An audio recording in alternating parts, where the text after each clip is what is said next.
to the Trotz Watch. It's been interesting to hear your colleague, Elliotte. We just played the clip a little earlier. It seems like the Winnipeg Jets are moving in a direction to maybe be a little bit more aggressive with talking to other candidates. Does that mean that things are not looking good for Barry Trotz, or just with the calendar and the time? Is that something that, as a general manager, you have to do your due diligence on that, knowing that it's far from a sure thing?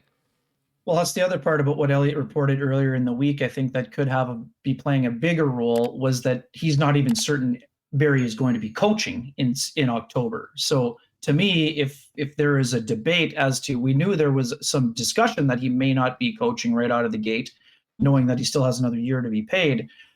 If that's the case, then you have to look at some contingency plans. And what I can tell you from being in Edmonton, Rick Tocchet and Kevin Cheveldayoff have had a conversation. We know that the links to Jim Montgomery were raised by Elliotte, I believe, on the weekend as well. Not sure where it stands with Kirk Muller. We know there had been some interest in Kirk Muller. All of these guys are intriguing candidates, Huss. And then now, very similarly to when Barry Trotz became an unexpected free agent, the arrival of Bruce Cassidy in the unemployment line offers up a new level of intrigue for teams like the Jets and many others. I understand some Jets fans right away are, concerned by some of the buzz coming out from Don Sweeney and other suggestions that he was hard on young players. Oh, that's not a good fit. Bruce Cassidy just rolled with a set .679 winning percentage and made the playoffs in 6 consecutive seasons, Huss. So I'm here to tell you that I would expect there to be a conversation had between the two parties as well, just to see if there could be a fit, because this is a guy who's very structured. I understand some people say, oh, well, Claude Julien was there first and established the system. Well, Bruce Cassidy brought out a lot of the offensive of the Boston Bruins and didn't sacrifice on the defensive end. So I would say Bruce Cassidy is a very intriguing candidate. And Huss, I know we're always looking for the threads of connection. I mean, Bruce Cassidy, in his first NHL job, when it didn't go so well, had Randy Carlyle on his staff. So the True North folks would be quite familiar with Bruce's coaching ability from that. And also, too, Bruce was, I think, with Grand Rapids in the American League at some point as well. And IHL. Yeah, he went over. I think he had 1 year in the I and then 1 year in the A. Exactly, the time that we ran. It was interesting to hear Elliotte. He said someone from Winnipeg, and we hear this all the time. Like, why the hell are we just talking about guys that they know or that have some connection to the organization? And he expanded on that I guess in their mind it's a very unique market and a unique job, and you need the right person that understands that market. How important do you think that is to whoever the next coach is for the Winnipeg Jets, as far as getting the most out of the roster?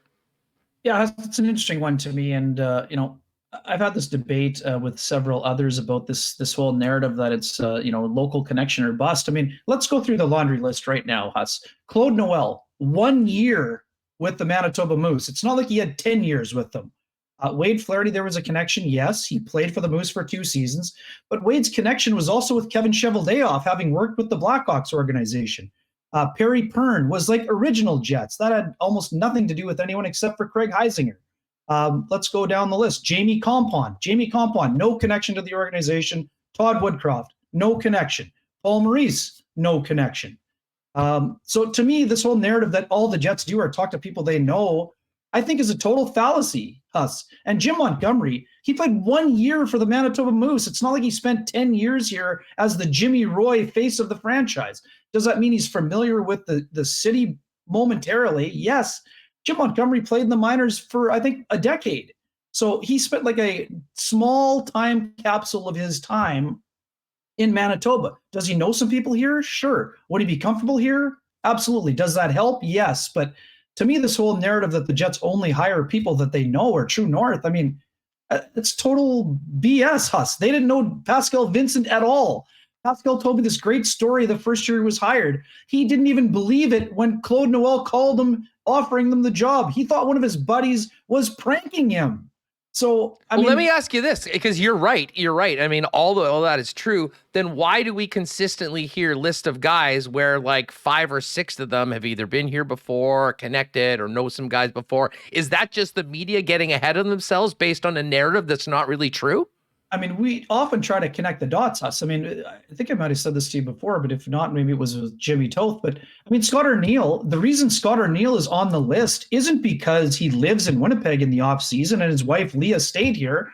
He's one of the most highly respected assistant coaches in the NHL. That's why he's on the list. I mean, does it help that he coached the Manitoba Moose briefly? Of course it does. He got them to the Calder Cup final that year in 2009.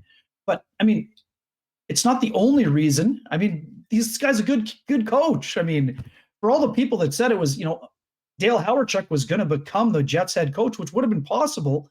I mean, Scott and Dale were best friends, and they talked hockey all the time. So I just think it's just so important to remember, Huss.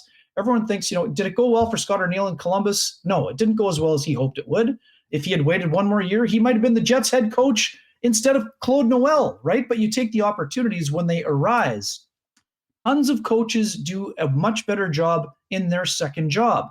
Bruce Cassidy is a great example. He was a .500 coach with the Washington Capitals, but part of that was because Jaromir Jagr basically sank his candidacy, right? So, I mean, everyone's saying, oh, well, Scott Arniel shouldn't be on this list. I mean, Scott's a very smart hockey guy, Huss. But, I mean, sorry, your original premise is, do I think it's important?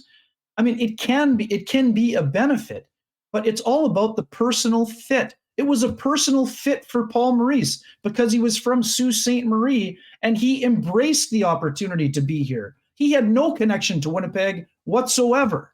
So it's all about the mentality. I mean, you don't want a guy that doesn't want to be here. I mean, would it make sense for Barry Trotz? Of course. It would make sense for Barry Trotz if he was from, Saskatchewan or PEI, right? The guy's a good coach. Gerard Gallant would have made sense here because he's a good coach. So to me, there doesn't have to be a connection, but it can be a bonus. There's no doubt about that. All right. Well, listen, okay, before we finish up here, a little earlier than normal this week. Sorry about the rant there. Listen, I am here for it. I am always here for it, Ken. I like getting you going like that. If Barry Trotz is off the list, say he's not going to coach or he goes somewhere else. Yeah. In your opinion, who would be the best choice for the Winnipeg Jets? Who is the guy that if you were putting together your list is at the top, maybe slightly, but over the rest of a number of very qualified candidates? Yeah, Huss, I mean, it's hard for me. It's literally one A, B, and C situation. I think, Cassidy, whatever order you want to go in, Cassidy, Montgomery, Tocchet. I don't know what the list is. I think, Rick has enjoyed his TNT work, but I think this is a guy that wants to be behind the bench. I mean, he was a great associate in Pittsburgh. He did a nice job on the bench in Tampa Bay. I think that if the right opportunity came, he'd be great. Jim Montgomery dealt with him during the 2019 playoff series between St. Louis and Dallas. Exceptionally funny individual, very tactically strong. We know his record at the NCAA level. But I mean, Bruce Cassidy also has done a great job at both the minors and the NHL. I mean, these guys are all, I would put them on equal footing in terms. It's tough to say one over the other. And I should include Pete DeBoer in that. I mean, I talked with Pete briefly last week for my story on Nazem Kadri. We didn't get into the Jets thing with him because I was working on something else. But I think all those guys would be great candidates. And then, as I mentioned before, I mean, Scott Arniel, if he's on the staff, that'll help the Jets have a better staff, whether that's as an associate or if he's under consideration as the head coach. I mean, that's a possibility as well. And we know Pascal Vincent is also a good candidate. So I'm sorry that I sat on the fence there. All five of those guys are really smart guys and really good candidates. And they're probably not the only guys that would be candidates, right? I mean, that's the other part of the equation. But this whole thing about don't go to a recycled coach, I mean, coaches got to get their start somewhere. And a lot of times they're better in the second time around. So Bruce Cassidy doesn't strike me as someone you would say you're taking him out of the recycling bin. This guy was right in the heart of it and took one of the best teams in the NHL to Game 7 this year. I mean, I don't know. It's interesting. And are there other young guys who deserve a chance? Absolutely. But I think what I'm trying to get at, Huss, is that some people got to the Barry or bust situation. I mean, like I said from the very beginning, you're not going to fold the franchise if the Jets can't get Barry Trotz. They're pushing hard to get him. But there are other high-quality, high-character candidates who could do a good job. I mean, do they have the same pedigree as Barry? I mean, probably not. But that doesn't mean they can't do a good job.